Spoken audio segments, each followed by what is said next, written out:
Can Texas take it to Michigan? Does Arkansas have a shot against Okie State? What about the ranked battle between the Vols and NC State? Time to get the squad together. You're talking ball with the SEC squad. From Alabama to Tennessee, from Georgia to Oklahoma, from Auburn to Texas, it's the local experts of the Locked On Podcast Network bringing you scoops, breakdowns, and the most comprehensive preview of the upcoming SEC weekend. It's the SEC squad, and we have a seat for you. Hurt feelings and thin skin are prohibited. Squad up, you're part of the SEC squad. Oh, yeah. Welcome into the SEC squad. Yeah. Sit back, grab your favorite beverage, and join us as we get you ready for another wild week across the Southeastern Conference. I am Chris Gordy, host of Locked On SEC. Join us. Stephen Willis, host of Locked On Ole Miss. Clint, host of Locked On Bulldogs. John Miller, Locked On Mizzou. Eric Kane, Locked On Vols. John Neighbors, Locked On Razorbacks. Chris Marlowe, Locked On Gamecocks. Jonathan Davis, Locked On Longhorns. Jay Smith, Locked On Sooners. And Corey Burton, Locked On Vandy. That was our roll call. We're all here, and guys, what a week it was in SEC Week 1 as the conference goes 13-3. It's all in how you spin it, though. Some other folks saying, no, they only won 3 out of their 4 big games. However you want to spin it, but we got some big ones happening this week. And, guys, let's get into it as we have an awesome slate of games. And first, I want to give a little roses to our guy Corey Burton, Locked On Vandy. Corey, I don't think anybody had, other than Chris Marler, I think gave Vandy. Chris. Shout out Chris. Vandy over Virginia Tech. Maybe Stephen Willis. Jay also brought it up. Yeah. Jay? Shout out Steve. So maybe a few of us were taking Vandy. I didn't get to the sports book in time to get the bet in, but shout out to Vandy. Corey, we'll give you 30 seconds off the top to take your roses. Well, man, Diego Pavia, I think everyone's learning how great he is. That was an incredible performance, something that I saw coming from a mile away because of what he did in New Mexico State and what he did to poor Zach's Auburn team last year. The defense played aggressively. They had identity. That was probably the most physical, fast, aggressive Vanderbilt team that I've seen in quite some time. So it was really, really good to see. Okay. You were just about out of time. That was all the time we could allocate to Vanderbilt conversation this week. But great win, and let's see if they can get more. Look, if they can take care of business next 2 weeks, we're talking about a 3-0 Vandy team going into Mizzou with a chance to pull off a monster upset in a few weeks. So we'll certainly get to that one here. Missouri, you're next. Let's not get ahead of ourselves here. Well, let's get to this one first, guys, because I see our buddy John Neighbors is here, host of Locked On Razorbacks. And, guys, Arkansas, big one. They are on the road. They are underdogs at Oklahoma State. I think sitting at about a 7.5-point underdog at FanDuel. John, how are we feeling? The Hogs looked really good. What was it, 70 points you scored? I mean, the offense looks good. Bobby Petrino's back. How are we feeling? Well, my old phrase of coining Hogs by 90 almost came true. Honestly, if they would have, but see, Arkansas is a classy program. They just had the quarters run out 5 minutes early before they destroyed IQ other classless programs, but that's fine. But here's the thing. Arkansas and Oklahoma State, this is pretty much the biggest game of the year for Sam Pittman. I think most people have felt that way because if Arkansas wins this game, they're basically going to be 3-0 heading into a road game against Auburn. If they lose this game, they're already way behind the 8 ball. And it's going to be hard to come out of it, especially if they're trying to get to postseason play. So this one's a huge one. I think Razorback fans feel pretty confident. I mean, you score 70 and you allow the other team to score 0. I don't care who it is, especially if you're a Razorback fan. Hasn't happened very often. So the fact that you got it gives you a little bit of confidence, but there's no doubt that it's going to be a really tough match and a really tough game for Sam Pittman. It's going to be a lot of fun to see what Arkansas does. And let me jump to each of you guys real quick this segment. Just ask you to make a quick prediction about your team and your game. Doesn't have to be a score prediction, but just something you're looking to see from your team this weekend. Steven, we'll start with you. I want to see if Jackson Dart can have a first half the way he had against Furman, essentially. Fun fact, on that Furman game, they asked him Lane Kiffin if he wanted to go short quarters or a running clock in the second half, and Lane Kiffin said no. Well, shout out to Furman. I heard they just got an invite up to 4A in high school, so good for them. Clint, prediction for the Bulldogs this week? We're going to see more freshmen than we did last week against Clemson play out this week because of the opponent, but you're going to see guys like Justin Williams. If you don't know the name, go ahead and get used to it because he showed out a little bit. You're going to go guys like that who are 17, 18-year-old kids who are going to completely tell you that the next 3 years are going to be run by Georgia, and you're going to get sick of it, and I don't even care. All right, he's been doing that for 42 years, though. So, I mean, it's like after this year, of course, right? John, give me a prediction on Mizzou.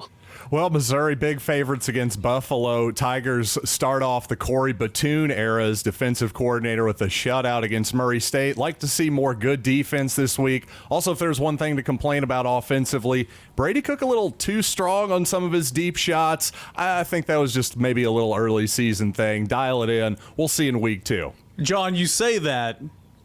I watched Joe Milton play football last year, so we all said that week 1, week 2, but it's something that falls. There's a little bit of an arm difference there between Brady Cook and Joe Milton, but fair enough. He's on a knee. He could chuck that thing to the opposite side of the field, which 90 yards. He can throw an orange at 180 yards. Come on. Do y'all know the greatest Joe Milton joke ever?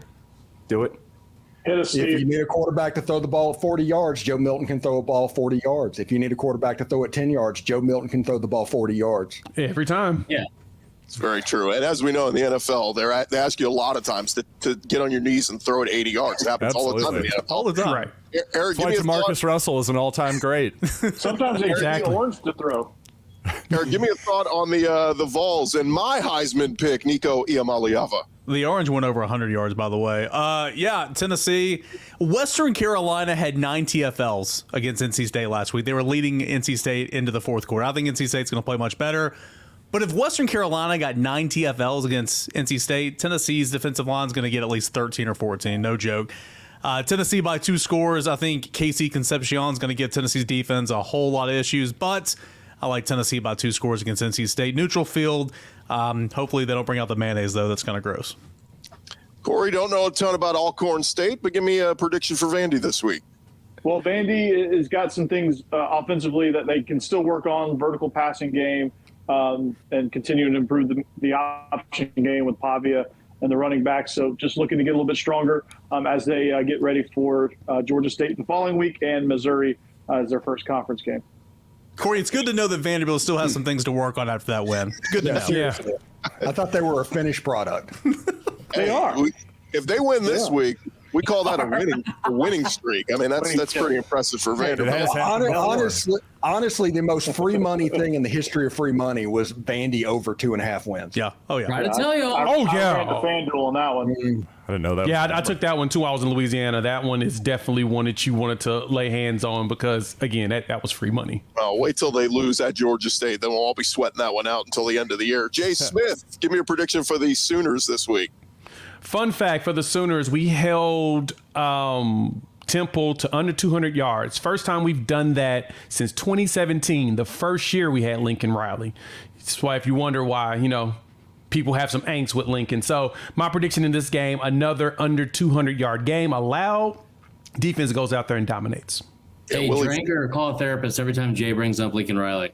Yeah, that's almost a drinking. It's a drinking game, guys. What are you doing? Come on now, you're failing me. Good thing. He didn't say tell how bad of a defense you've had since those times. Right. Willie Fritz was great at Tulane. It's going to take him a while to get going there at Houston. Jonathan Davis, you got a big one. We're going to preview that one in a little bit, but give me your prediction for Texas this week. Right. So many SEC teams playing absolute scrubs this weekend, right? But Texas this weekend proves they are who we think they are, right? Since both teams have played this past weekend, we've seen the spread jump from -3.5 to Texas favored by 7.5 on the road in the Big House. No Jim Harbaugh, no J.J. McCarthy, no Connor Stallions. The Longhorns exposed the Wolverines this weekend on the road. We're waiting on it. Yeah, Texas needs to take care of business or else Danny Cannell is going to look like Randy from South Park. Let's jump to Chris Marler. Man, Old Dominion. Didn't see that one coming, but the Gamecocks got it done. Give me a prediction for the Gamecocks this week. Emotionally, they did not, Gordy. That is one thing that is for sure. I'll tell you what, it's going to be hard to win every week if you only can get 2 turnovers inside of their own 10-yard line, which is what they managed to do and still only pull out a 4-point win over Old Dominion. I will say this, Old Dominion, in their last 2 years, they played 4 power opponents. They've won one of them, and 2 of the other 3, they only lost by 3 or less points. So pretty elite company for South Carolina. I think that they're going to need a lot of help, and they're going to need Lenore Sellers to calm the blank down if they go to Lexington to get a win. Looks real bad. Yeah, Lenore's dropping down our SEC quarterback rankings very quickly after week 1. See if he can rebound. John Neighbors, quick just prediction for Arkansas this week, not on the game score, but just prediction for what the Razorbacks can do this. So maybe Andrew Armstrong, is he back? I think he will be, but in the words of my hero, Bobby Petrino, that was fun. We didn't come to paint, we came to win. And that's what Arkansas is going to do in this game. They're going to win this one. And honestly, it might be between the battle of who you'd rather have a couple of cold beers and have a smoke a couple of heaters with Mike Gundy and Sam Pittman going at it. But I like Sam Pittman. He's cooler. He's more fun, and he's more entertaining. So that reason alone. He doesn't drive either, so that's nice. That's true. He doesn't drive, and he likes to hang out. But no, I actually think Arkansas wins this game. I really do, because I'm an idiot. And they'll probably have a great high-scoring game over in the Big 12. But Hogs get it done. And then Razorback fans feel really good for a second until their heart gets sucked out of their body once again at some point. So just to be clear, you're no longer looking for new coaches on LinkedIn jobs for Sam Pittman's replacement, or tabled that, or... I mean, Rhett Lashley lost it, so he's out. So, yeah, there's a few of them that were in the mix, but no. Isn't he on the roster now? I mean, on the coaching staff now? No, I don't think. The next coach? Barry Odom's off to a good start. Yeah. UNLV. There could be a few of other ones. Aren't you wearing the shirt of the person that's next star? Exactly. The one that's going to get the job is already on your chest right now. So it ain't happening. It ain't happening because you know why? Bobby Petrino does not do NIL, so it's not happening. Well, before John tells us what his T-shirt stands for, we're going to end this segment. Gentlemen, it's always a pleasure. Coming up next, let's dive deeper into Texas and Michigan and the Vols and NC State, the SEC squad. Talking more ball next. We'll get back to the squad here in just a second, but first, you have heard us talk a lot about FanDuel. They are America's #1 sportsbook. And well, we got something a little bit different for you going on right now. Now, through September 22nd, all FanDuel customers can bet $5 and get a 3-week free trial of NFL Sunday Ticket from YouTube and YouTube TV. Then with a YouTube TV base plan, you're going to be able to watch every regular season Sunday afternoon out-of-market NFL game. All you need is a Google account and a current form of payment, and you can cancel anytime. Of course, FanDuel, they are America's #1 sportsbook. You can go check them out right now at FanDuel.com.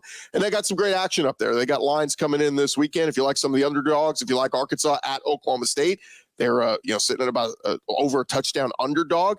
Take Arkansas the points if you think they can pull it off. They got it all up there for you at FanDuel.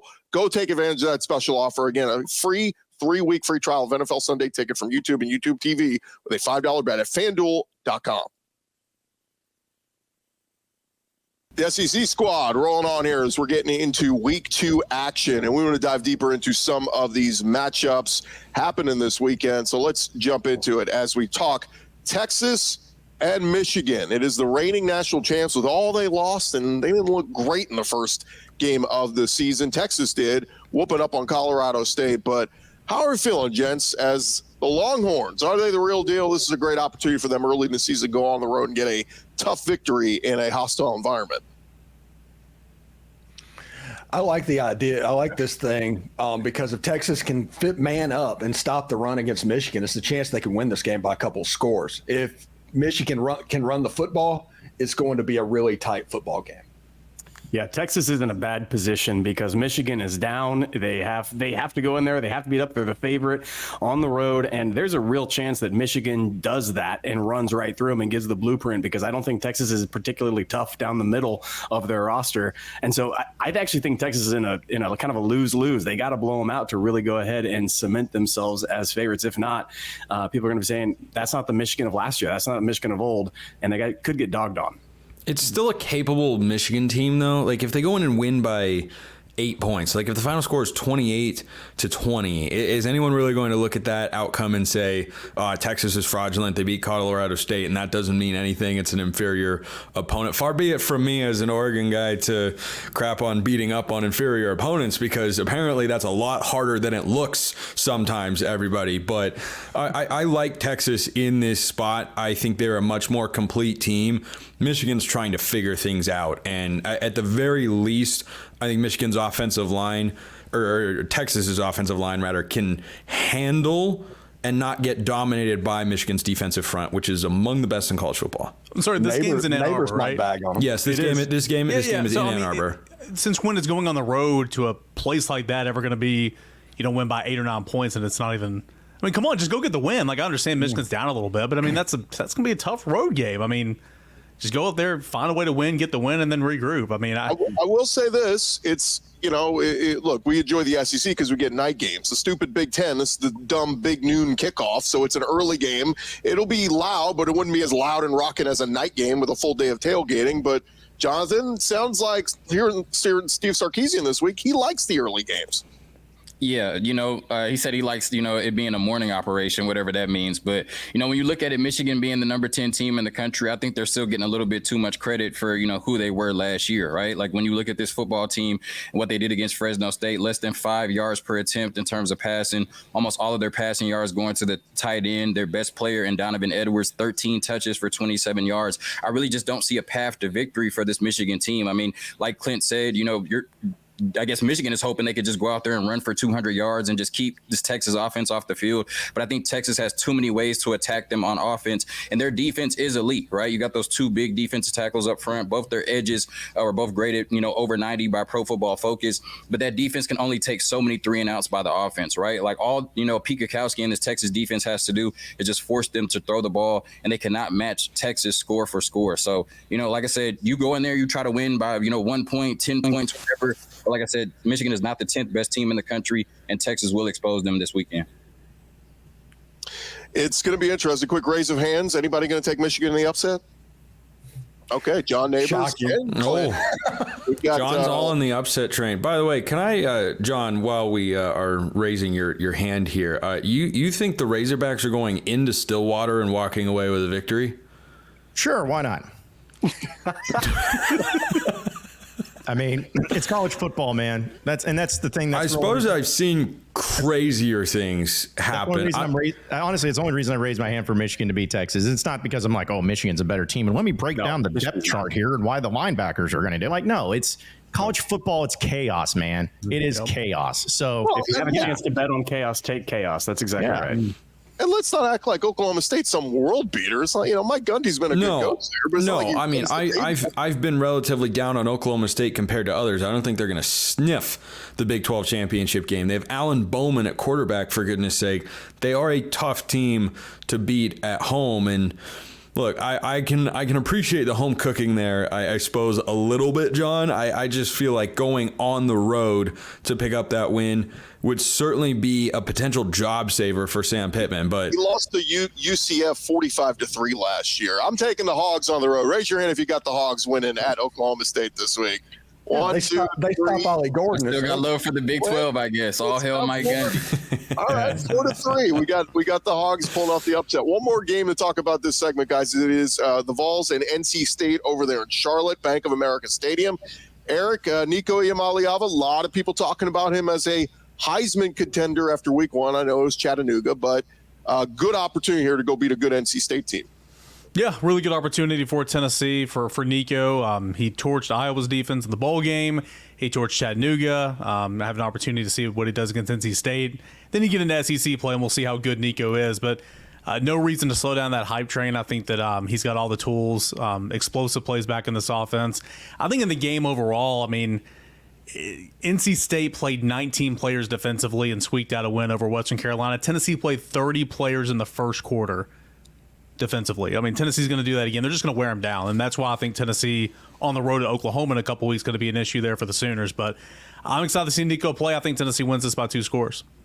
Yeah, when you look at Nico, he looked like a quarterback that's ranked at the top of his class is supposed to. I mean, he's looked like a superstar, essentially since he stepped on the field.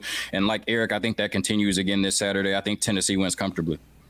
Yeah, the Tennessee, Eric, you could tell us all if I'm wrong or not, but I'm actually more impressed with the front seven of Tennessee. I've said this on our podcast. I think the best front seven that Georgia will play all year long is Tennessee. It wasn't Clemson from this last week. It's going to be Tennessee. It's not Bama. And I think that is going to carry him. When you get a quarterback that can play like that with the front seven of Tennessee, you're in every single game from here on out. That's why I think Tennessee is dangerous, and I think they're going to handle NC State handily. Yeah, I kid you not. Rodney Gardner, defensive line coach, veteran SEC assistant coach, he goes 3 deep across the board on the defensive line. Literally 3 deep, and they all play. I mean, James Pierce will be out there a lot, but they all play. So I think that's going to pay dividends in a game like this and down the line as well. Anybody taking former Drake tight end Dave Doran to pull off the upset of the Vols this week? I love that nugget, Gordy, but not enough to go with NC State. Look, I have argued many a times with Vols fans about the danger that this game poses. Fans like to argue on social media. What are you talking about? Oh, that's a good point. It must have been an anomaly or something. All the way through, in person and online. Oh gosh, down the comment section. That's where you find, I think, a future Nobel Prize laureate. But I think that for NC State, they've got to show up way more than they did last week. It was an unimpressive week 1 performance. Grayson McCall had moments, but as a team, they'll have to play a complete game. I am not ruling out NC State in this game. I don't think Tennessee goes in and steamrolls them by 15 to 20 points. Can they cover that number, which has jumped up to 8? That's a lot. I could see this being kind of a 27-21 sort of affair, because I do think NC State is incredibly capable. I like Dave Doran as a head coach a lot. I lean towards the Vols. I don't know if my final score prediction will have them covering that number that has jumped up 3.5 points since last week. Gordy, I know we got to go, but out the door, Tennessee's got to find a way to shut down number 10, Concepcion. He is going to line up all over the field. Yeah, he will give Tennessee's player. linebackers issues. I think NC State, as the year goes on, offensively will turn out to be pretty good.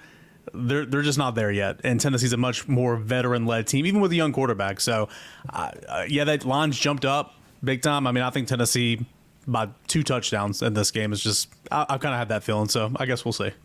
Well, the one thing that gives me pause is the fact that did NC State last week were they already preparing for Tennessee? Yeah, and just completely overlooked, and you're going to get a different team. But I don't think it's going to matter, because that's an explosive offense, and I don't know if NC State can score with them. Great stuff, gents. Coming up next is Houston at OU, a trap game. Will Kentucky beat South Carolina? The SEC squad is talking more ball next. Back to the squad here in just a second, but first I want to remind you guys this episode presented to you by friends over at LinkedIn Jobs. When you are hiring for your small business, you want to find quality professionals that are right for the role. And that's why you got to go check out our friends over at LinkedIn Jobs. They have the tools to help you find the right professionals for your team faster and for free. LinkedIn is not just another job board. They're going to help you find professionals and hire them that you can't find anywhere else, even though those who are not actively searching for a new job but might be open to the perfect role. In a given month, over 70% of LinkedIn users don't visit other leading job sites. So if you're not looking on LinkedIn, you're looking in the wrong place. On LinkedIn, 86% of small businesses get a qualified candidate within 24 hours. Go hire professionals like a professional over at LinkedIn Jobs. Go post your job for free right now. It's linkedin.com/lockedoncollege. That's linkedin.com/lockedoncollege. Go post your job for free. Terms and conditions apply. Let Locked On Jobs take care of all the dirty work for you. Roll along here on our Locked On SEC squad, part of the Locked On Podcast Network, covering your team every day. And guys, we got a couple more games to get into. And Jay Smith, we will start with you. It is Oklahoma hosting Houston. We talked about it a little bit earlier, but Willie Fritz was a nice coach at Tulane. He beat USC in the bowl game, and it was a great coach, but things not going well at Houston. They used to lose to Barry Odom and UNLV in week 1, but anything to worry here about Houston and OU? Well, it appears that Donovan Smith still has a shoulder problem that I think he had going through the summer and in the spring, and it's lingering, and it looked like it when he was throwing the ball. So if he's not able to throw the ball, he's not going to be able to use his legs because they're going to be prepared for that portion of it. And it's funny, the spread opened in that game at like 26. It's ballooned to 30, and I'm going to be honest, I expect it to go to 35. I think the Sooners are going to blow them out. The defense should do enough to keep Donovan Smith off the field. Willie's going to have to, he's going to have to take a whole year to rebuild this roster. It's not looking good for him right now. Yeah, I like what we saw in week 1 with Jackson Arnold and getting on the page with the receivers. Anybody like what they saw from Oklahoma? Anybody a little still doubting Oklahoma this year? I mean, they had 6 turnovers, which is incredible. It's one of those things. I don't think you're going to be able to do that every single weekend, but anytime you can come out like that, the number, on the scoreboard, it obviously pops because I think, Jay, didn't you say last week that they were going to outscore Temple on defense alone? Yeah, that was the expectation. Yeah. The expectation was that, like I said, 6 turnovers, 4 of them were fumbles. Now, what's fun fact, we only had 6 fumble recoveries all of last season. Yeah. We got 4 of those in this game, and it was all because of hard hits. It wasn't trying to strip the ball. It was literal tackles that ended up in punches, and the ball was just flying out. So I think this defense has ramped itself up to where their goal is to get as many turnovers as possible for the second year in a row. You know, I thought Oklahoma, if you really look under the hood offensively, they weren't all that impressive last week. I know that the final score was impressive. Correct me if I'm wrong, Jay. I believe the Sooners for 1 of 12 on third down. I still think there's a lot to work on in Norman. Yeah, one of the things that Brent Venables mentioned is that because we had short yardage just about every possession because of all the turnovers, they knew they were going for it on fourth. So I'm gonna be honest, they basically played a scripted game. I hated it. Pissed me off, but I understood. They wanted to see what things look like in situations that you cannot replicate in fall camp, right? If your linebackers and your secondary knows what the play is, it's kind of hard for you to test things out. So they did it against a team that, one, they knew they were going to blow out, two, that had no clue what the plays were, and unfortunately ran a script. So hopefully against Houston, we don't do that. But because of how bad Houston is, I think we might do it again. You have to look at this game and think it's the opposite of a trap game. Guys, Houston could go 0-12 this year. That is a legitimate possibility. I picked UNLV to beat them in week 1. I didn't think they were going to beat them by 3 possessions in Houston. They don't have an FCS game on their schedule this year. They're going to get blasted by Oklahoma and everybody else. I think Willie Fritz is a really good coach, and he could do well at Houston. It's not going to happen quickly. They are going to bottom out hard this year. This is a reverse trap game. The Uno reverse card of a trap game for Oklahoma here. I think they absolutely steamroll the Cougars. Back off, Spencer. They will beat Rice. They will win the Bayou Bucket. All right, I'm going to give them that. Whoa. What was Rice's record in 2023? They were a bowl game. They were a bowl team. You watched Houston on Saturday. They look like a bowl team. No. Well, you only have to win one, and this is a rivalry that runs deep. Anytime you we can talk about anything else, guys. For a Bayou Bucket, we'll see what happens. What are we doing? What are we doing right now? It is the SEC versus SEC, the first SEC versus SEC matchup of the season. Maybe not the sexiest matchup. It's Kentucky playing host to South Carolina. And Marler, we kind of got your thoughts earlier on what you saw from South Carolina last week. They survived the pit that was Old Dominion, but going on the road, man, this line has moved. It was around a touchdown before the season, and now it's a double digits, 10.5 over at FanDuel. Man, maybe us against the world mentality for Shane Beamer? We should talk about literally anything else again. Honestly, it's tough because like you won 2 in a row for South Carolina, but you date back before the 8 previous seasons and you won one of 8 before that. So it's been a tough series for them in general. I think Lenore Sellers is the key to this whole thing. You don't want to point the finger and blame him for everything because there was a lot of blame to be passed around. I think on offense, especially the receivers didn't help him out at all. There was no separation. The run game was pretty not great. I think they averaged around 3 or 3.2 yards per rush. But Lenore Sellers was really, really bad. And if you look at what they did on third down, especially, like you thought that was an offensive line that was going to be able to like get some push and create short yard situations. In the first half alone on third downs, they was 3rd and 8 or longer in 6 of the 7 third downs they had. And the ones that Lenore Sellers was responsible for, he was 0 for 3 passing the football. He had -9 total yards of offense on third downs in the first half. It was a really, really bad first game for him. Well, can I just throw this in here? Like I've said this for a long time, and when South Carolina hired him, I tried to tell everybody, Dowell Loggins, who's a Razorback, he ain't it. And I don't know why they hired him. He was in the NFL. Oh, he's the NFL offense coordinator. Yeah, the coordinator of the Jets and the Titans when they signed. Great. Yeah. So when y'all hired him, I knew that was going to be a disaster from the get-go. Honestly, I don't want to sound like a massive, Alex Jones conspiracy theorist here in the tip, but I will put on the tinfoil hat for this. I think that at some point this season, Sean Elliott will end up calling plays and Dowell Loggins will be out of the door. I fully believe it because at this point it's like you saw it after one game against Old Dominion. It was just so bad. Yeah. I had some film come across my desk that I'm actually going to send it to the SEC office. I need this Dylan Stewart kid suspended. This freshman is way too good. I do not like the fact that he's able to destroy edges the way that he's doing at tackles. No, I have issues with you, Chris, for this. You did not warn me. You did not warn me about this dude. Why would you not tell me about him earlier? He's a 5-star. Dude, I don't care. I kept saying he's not a 5-star. He's a 7-star. I'm watching him move. I've never seen dudes get that low and still have the burst burst and speed. No, this is ridiculous. He's injecting something. I'm reporting it. Dude, the bend around the edge that kid has and the speed he has, it's been really impressive. Absurd. The defense has the potential, in my opinion, to be like a top 5 to a top half of the SEC type of defense. Like they really are good up front. It's just that offense. Really good. Quickly, I just think it's a week 1 overreaction. I actually think Marlar's being a little bit negative. I think South Carolina can absolutely win this game. What are we talking about? So 1 week, they look like crap against Old Dominion.